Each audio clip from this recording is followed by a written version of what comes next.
Hey guys, and welcome back to another American Neopilot video. Today I'm at LAX down here in Los Angeles, California, and I'll be flying on Delta Airlines on board their Airbus A330-900 Neo. My flight will take me from here in LAX all the way to Tokyo's Haneda International Airport.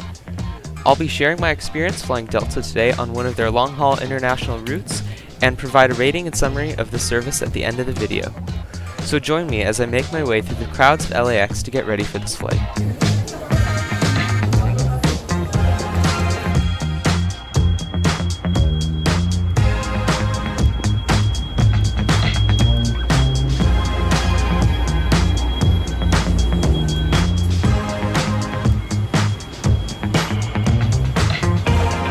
While Delta typically operates their international flights out of Terminal 3, I decided to go through the Tom Bradley terminal first, as there are many more options for food and shopping, as well as great views of both the north and south sides of LAX.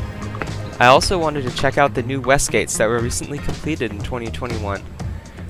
Connection back to Terminal 3 for departure is quite easy, as there is an airside bus that takes you from Tom Bradley to Terminals 2 and 3 every 15 minutes.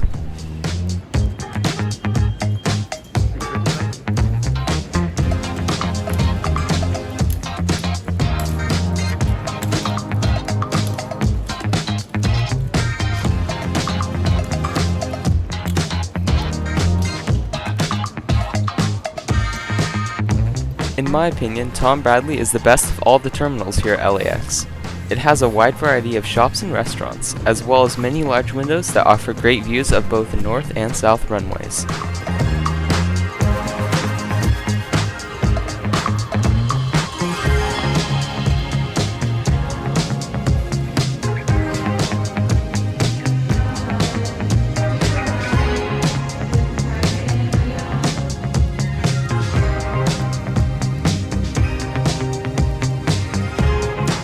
I then decided to head over and check out the fairly new Tom Bradley West Gate, since I had not yet been to that part of LAX. Getting there involves taking a tunnel that goes under the main taxiway between the two Terminal B concourses. I have heard many complaints from people on the internet about how this tunnel is unbearably long. However, to be honest, it really isn't that long of a walk. It took me about 5 minutes to get from one end to the other. Plus, most of the journey is covered on moving walkways. The tunnel is nicely air-conditioned, and throughout its distance has cool blue mood lighting. And the view you walk into when first entering is quite honestly one of the best in an airport you'll ever see.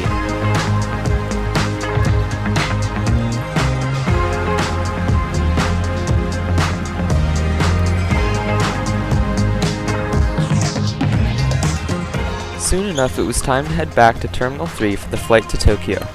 Along the way, we were treated with the view of our plane, November 414 Delta Zulu, a one-year-old Delta A330-900 Neo, delivered new to Delta in 2022.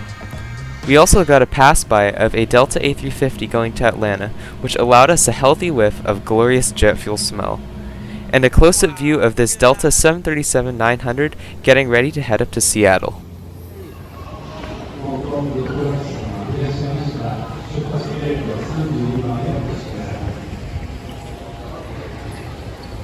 So the flight is overbooked, and my guess is that they're going to delay the flight a little bit until they get the necessary people to accept their compensation. So I guess we're going to see what's going to happen. I'm going to guess maybe a 30-45 minute delay. Hopefully that's all. And I'm excited to see how high the price is going to rise for compensation. This is going to be interesting. As we can see, things have already had a rough start today for Delta, especially considering that our flight wasn't the only one overbooked.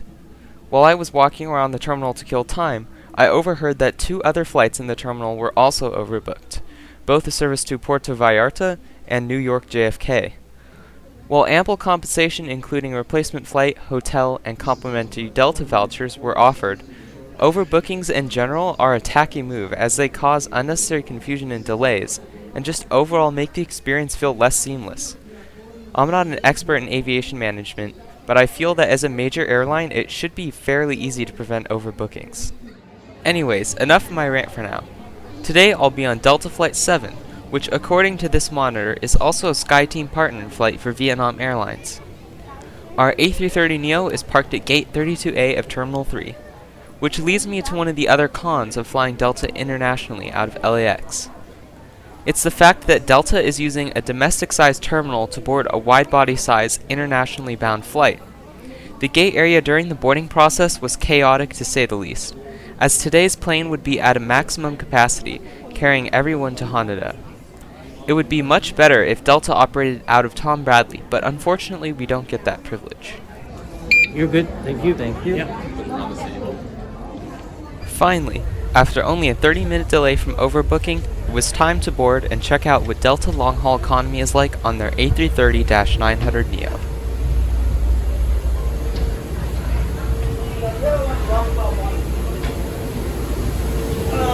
Hello. ABC this way. Let's see. Jay, crossover and turn right, please. Thank you.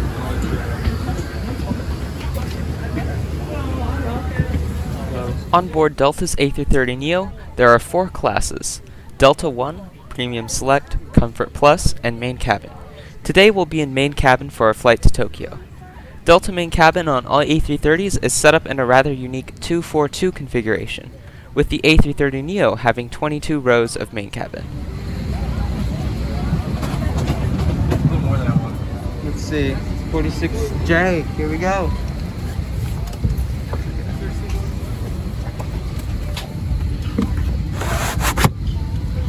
Main cabin seats on Delta's A330neo are pretty much the same as on their domestic A320s and 737s. They have a fairly modern IFE system, as well as decent legroom at 31 inches. However, Delta could improve this, as most other Japanese carriers like Japan Airlines and ANA have wider seats with more legroom and economy. The seat also comes equipped with a USB port, headphone jack, and a shared power outlet. The crew also came around to pass out earbuds just in case you forgot your own at home. Welcome aboard Delta 7 to Tokyo's Haneda Airport. 11 hours and 14 minutes en route.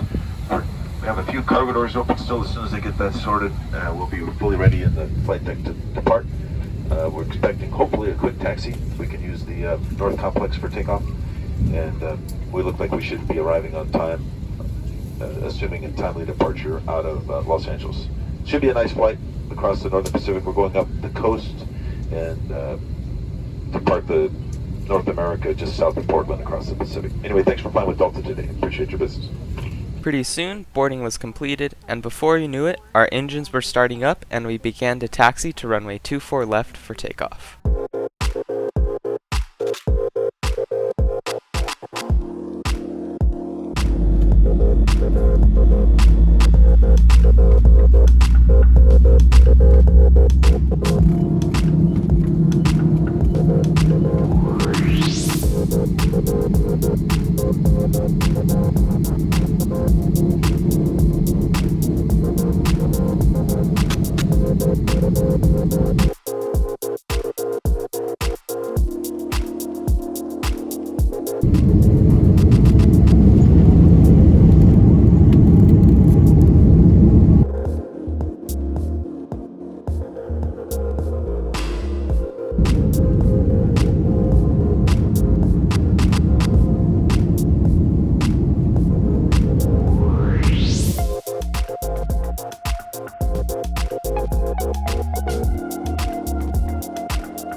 Once we had reached our cruising altitude, the crew began the first meal service. Passengers had the choice between 3 main options: chicken, beef, and a vegetarian pasta. Vegan and special meals were available for pre-order through the Delta app a week in advance to 24 hours before the flight. My meal came with a main course of beef, rice, and vegetables, a side of pesto couscous, and a lemon bar for dessert. The meal was very good quality and was a perfect portion size for an international flight. I'd also like to point out that during the meal service, the crew was very friendly, efficient, and proactive, coming around the cabin multiple times offering to refill drinks. This is definitely one of the positives of flying Delta. Their crew and onboard service are definitely the best out of the US carriers. As soon as the first service was over, the cabin crew began dimming the lights for everyone to get some rest, but not for me. It's my cue to start the lab review. The laboratory was nothing special. Clean, functional, and well lit. Just what should be expected.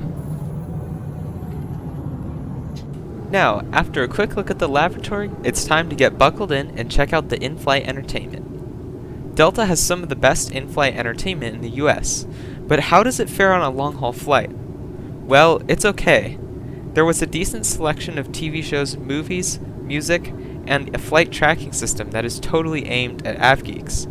However, the screen size is noticeably smaller than other carriers like JAL, ANA, and even United, so it doesn't provide as immersive an experience as competing carriers' products do. There were also no tail or nose cameras, a feature well loved by any aviation enthusiast. Unfortunately, the Wi-Fi didn't seem to be working on this flight, so I can't provide an accurate review of that feature. Overall, Delta has a good system that could still use some improvements. And of course, if you just want to get some rest, you can find a pair of earplugs, as well as an eye mask in the main cabin amenity kit.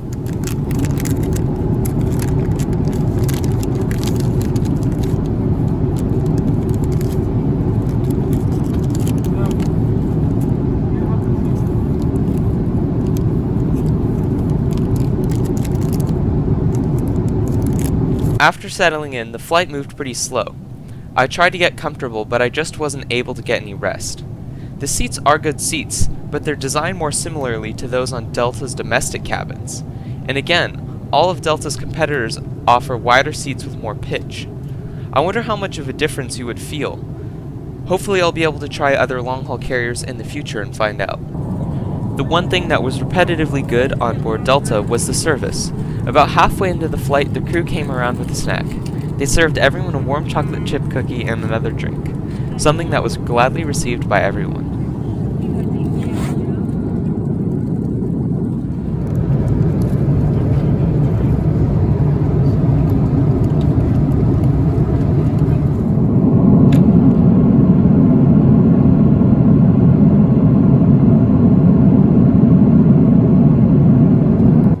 It was at this point that the flight began to really get to me.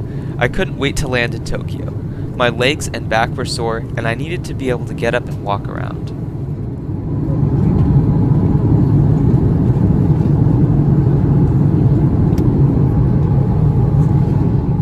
But we still had just over an hour to go, and the crew came around one final time for the breakfast service before landing. They served a warm breakfast sandwich with egg, cheese, and a bowl of fresh fruit on the side. Simple but good. The crew also offered one final beverage, and I went with a coffee, as I would need the caffeine for a full day ahead in Tokyo.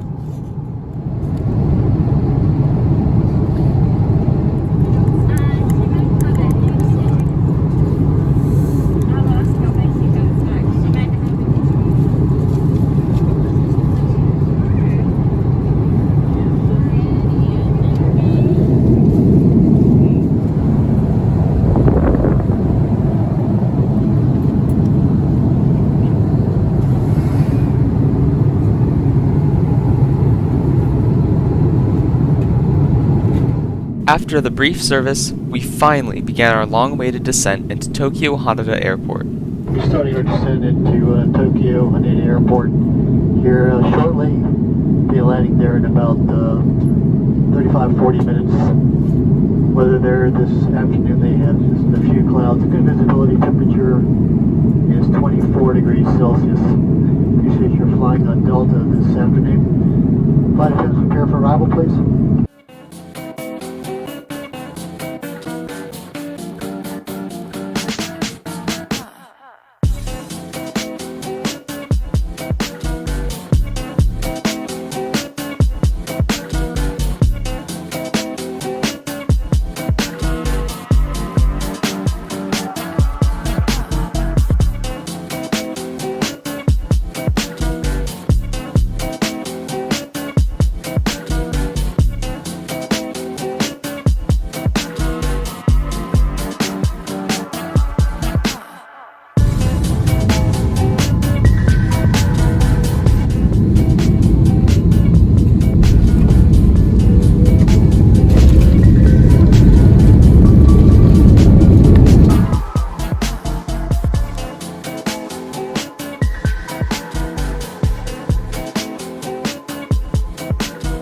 like to welcome you to Haneda with the local time. It's 2:20 p.m. Please stay seated with your seatbelts fastened, carrying items stowed until the captain has turned off the fasten seatbelt sign. Please be careful when opening the overhead bins to avoid injury from items. My final review for today's flight is broken down into 5 categories, which are on the screen now. I felt that the boarding was fairly chaotic and unorganized, especially due to the smaller terminal used by Delta at LAX. The seat was adequate, but could be improved to be on par with the other competitors on this route. The cabin was clean and featured modern amenities like mood lighting and responsive IFE. The crew was the highlight, maintaining a kind, proactive attitude the entire flight. In-flight service consisted of 2 quality hot meals and a snack service. Just the right amount of food, but nothing too spectacular. This leaves our overall rating today at 82%, or a B-. Delta's international service on their A330-900 Neo definitely has room for improvement, but lives up to expectations nonetheless. Would I recommend Delta for specifically flying to Japan? No. I would recommend you consider other carriers first over Delta, like ANA or even Singapore Airlines, who offers direct flights to Narita from LAX.